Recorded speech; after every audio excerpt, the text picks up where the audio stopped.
Whoa, Lord have mercy. What a damn half. Yeah, ZT Sports says, Nino, we are not well. Hey, man, I can't say I don't agree. We look like trash. I ain't gonna even lie to you. We can't stop the run.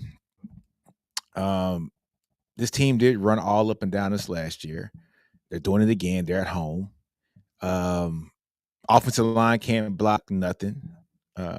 They can't stop a pass rush. They can't stop anything. We can't run the ball because offensive line is not doing their thing, but we just can't run the ball. Our defensive line is getting worked. This game should probably be a lot worse than what it is, to be honest with you. The only thing that's kind of saving us here is uh I don't know. What's saving us is our defense made a play. Florida came out jittery a little bit. They fumbled the ball. Meaning on the first fumble, why didn't we just jump on the ball? It looks like we are trying to grab it and run. I don't know. Um, we got a fumble where Anthony Hill, he actually recovered the fumble, which led to points for us. Art still seems rattled. I don't care about ZT Sports. I don't care about Vandy right now, man. We got to look at Texas. So ZT Sports is also, O line and D line are getting bullied. Arsenal has to see a man open or even think about throwing the ball. Doug says it's not looking good. Doug Arrington, yes, it's not looking good, brother. Coach Snark, this team is bad. Period. Hey, if this team plays like this and continues to play like this is a 7-5 team. 8-4. If they play like this is a 8-4 team at best. I'll say it. Because if they keep playing like this, they're gonna lose today. I don't want to know what's gonna happen next week in the shootout. Yeah, they need to get better, bro. My frat brother, Jackie McCarter Jr., dude, we are getting killed at every phase of the game. Exactly.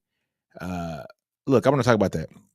Texas has had the number 2 defense in the country coming into the day. All right. Number two, they look like they have the number 102 defense, in the country after today. The offense is getting worked. Special teams is getting worked. Florida is killing us in all 3 phases of the game. This is crazy, man. I never thought that I would say that a Texas offense would look the way that it's looking right now with Steve Sarkisian at the helm. This is going to be very, very, very interesting for the rest of this game to see how Texas closes out this game and finishes this game. Texas has the ball, to start off. It's 19-7. Texas needs to go out here and get some points. They need to make this 19-10 or 19-14. They got to get this. I would say 19-14. Make this a one possession game. They got to come out. Sark has to regroup. I don't know what he has to do to readjust. Whatever he has to do, he needs to figure something out. But let's just be real. This offensive line is not giving Arch time. Arch is also not. Doing simple things too. I think he's trying to dart the ball too much. This might be a time where Sark might need to just look and say, "Hey, Sark likes to let his quarterbacks have some continuity to where he doesn't want to pull them." Remember Texas Tech a few years ago when Quinn threw 3 or 4 picks in that game, and people are like, "Why isn't he taking Quinn out when we had a healthy Hudson Card back there?" The problem is Sark doesn't like to mess with his players' mindset, especially from the quarterback position, right? But this might be a game where Texas needs to win this game. Texas needs to win this game.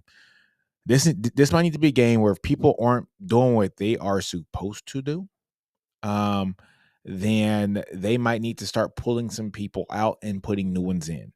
This might be one of those rebuild years, restart years where you might have to have a true freshman like Nick Brooks come in and play some tackle, right?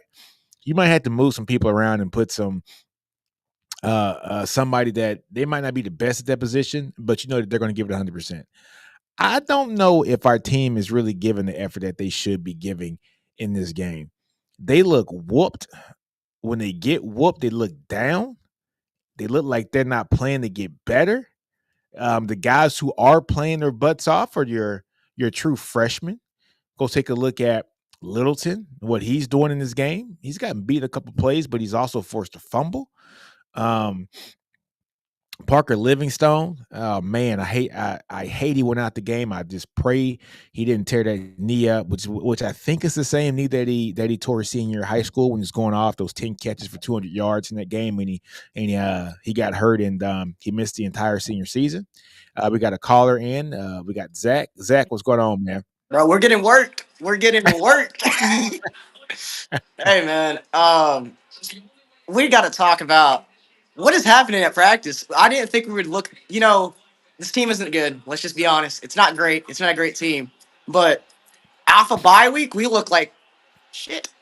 Yeah, I mean, yeah, it's just a testament of what are we doing? I mean, I didn't expect us to look like LSU out of the bye week, 2019 LSU, but I expected to be a little bit better on offense. And instead, we look worse on defense as well. yeah. And we're getting work not only on defense, not only on offense, but special teams.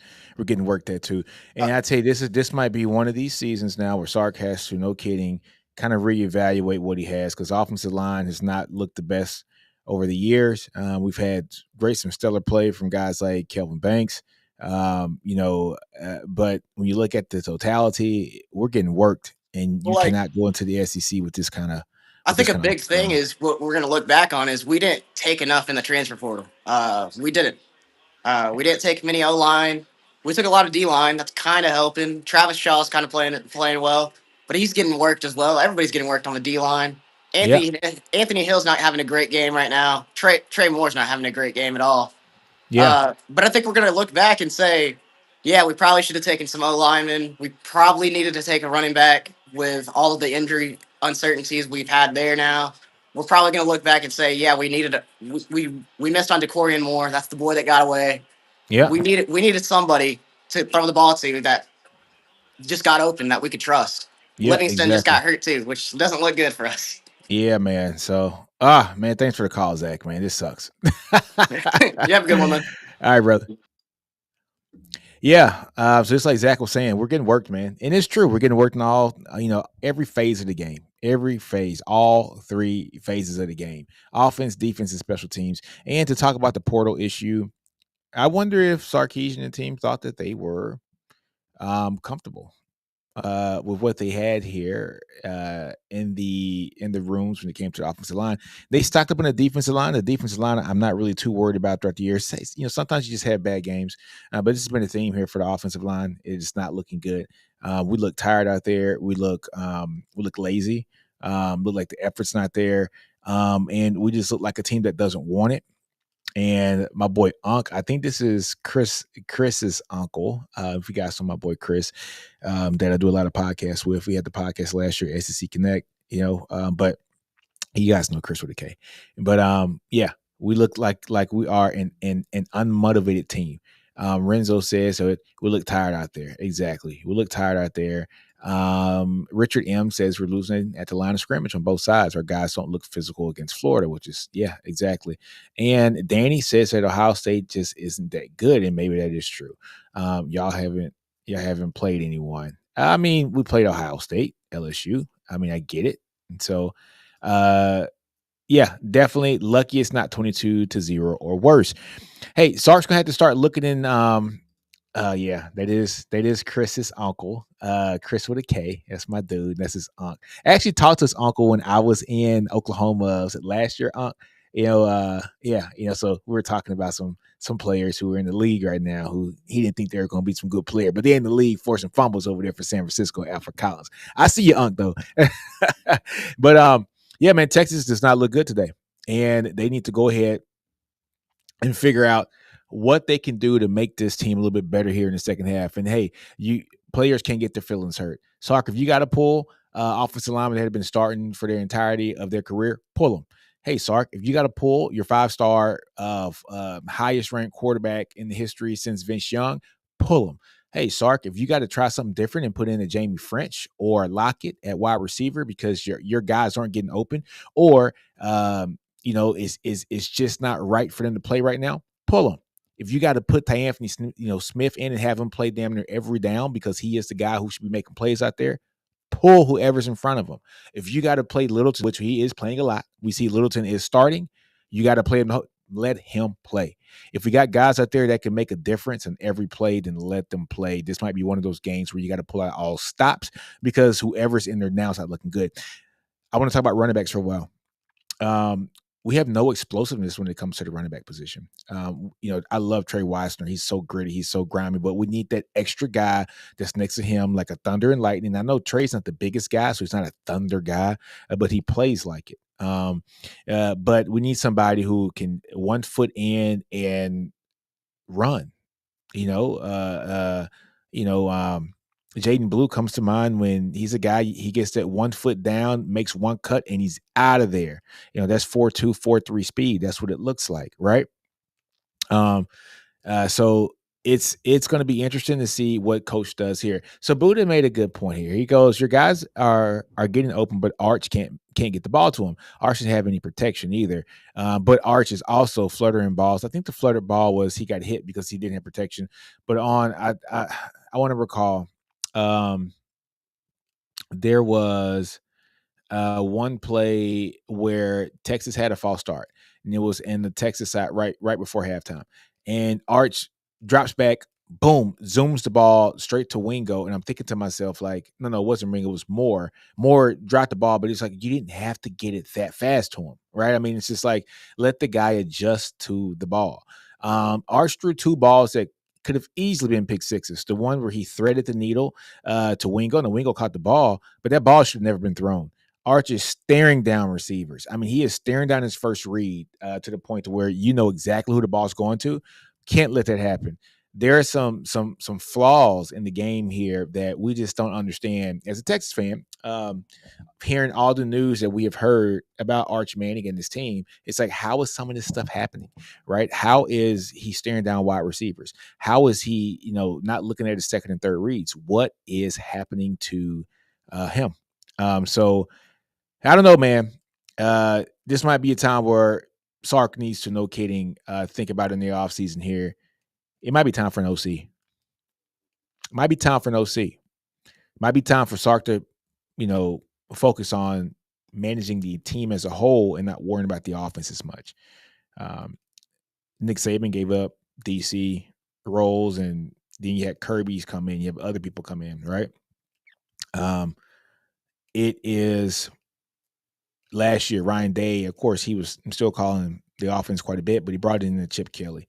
Chip Kelly is one of the greatest offensive minds, that college football has probably ever seen. He brings them in, and what does that do? It pushes them and propels them to the national championship. Maybe this is a time where Steve Sarkisian needs to pull back from what he's doing right now. And as he pulls back from what he's doing right now, he ends up getting an offensive coordinator, and he becomes the CEO of the Texas football team, a la what Mac Brown was able to do, a la what one of his mentors and Nick Saban was able to do, where he is the architect and the CEO of a Fortune 500 company.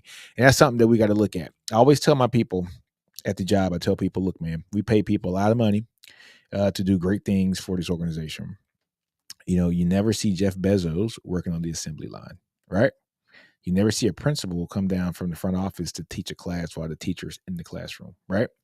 Maybe Sarkisian needs to go get himself a no-kidding offensive coordinator so Sark can be able to manage the team and manage the ebb and flows and see how the team is functioning. Sark's been with these guys for quite a bit. He's been with the Cal Floods now for 9-10 years, straight. The 2 years at Bama, he was with him, or was it 1? Yeah, he was 2 years at Bama, 2 years with the Falcons. That's 4. He's been here at Texas for 5, going on 6 years. So he's been with 9 to 10 years. Same thing with the Jeff Banks. He's very comfortable with these guys, and he understands that he knows how these guys are able to run. He knows how these guys are able to do things. Maybe what these guys are doing is getting stale on college football right now. The offense, as much as we love big humans, the offensive line here at the University of Texas has not looked like the big humans that we have envisioned it to look like. All right. This big human pancake factory unit is getting pushed around quite a bit over the last few weeks. But it's going to be very interesting here in the second half to see exactly what the Texas team does. Things that they can potentially do to shore up what they got. I don't want to say I'm extremely excited to see what's going to happen in the second half. Hopefully it's not a a lot like what we saw in the first half. But this game is not over. 19-7. Texas gets the ball back. Texas needs to go down there, get a score. Please get a score, Texas. Touchdown, per se. Sark adjust over halftime, call the right plays. Let's go get some points on this board. Field goal or a touchdown. Make this 19-10 and go get a stop, or make this 19-14, go get a stop. Defense has to make a stop. I have a lot of confidence in this defense and what they will be able to do in the second half, because they have proven to us throughout the entire year that they are a good defense, a damn good defense. But we must score, just like ZT Sports, just like Zach said. We must score on this drive when we come out of here after halftime. If Texas does that, this game is a brand new game. It's anybody's game. If Texas does not score and their defense lets up a little bit and is able to not and is able to not force Florida off their field and actually punt the ball, it's gonna be a long night for Texas. It's gonna be a long night. So, in saying that, Sark, if you have to pull people to assure that we win this game, I don't care if it's your 5-star recruit down to your 3-star, pull them. We've got to win this game. I don't care whose feelings get hurt. I don't care whose NIL deal gets. I don't care. You are brought here to University of Texas to win games. In this season, we have not looked like the team that we thought we were going to look like coming off of the 2 great seasons that you had. So let's get ready to get into the second half.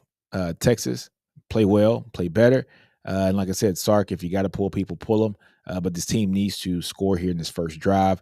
Let's put them horns up, man. Wish this team well going into the second half, and we'll see what actually goes on. But you'll see me on after the game, folks. I'm going to have probably a live call-in show too after the game too as well. Going to be very interesting to see how the boards are going to do coming after this first half. But on that note, folks, we are out.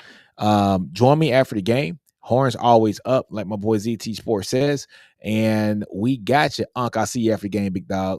Deuces, we out. Hook 'em all day long. Boom.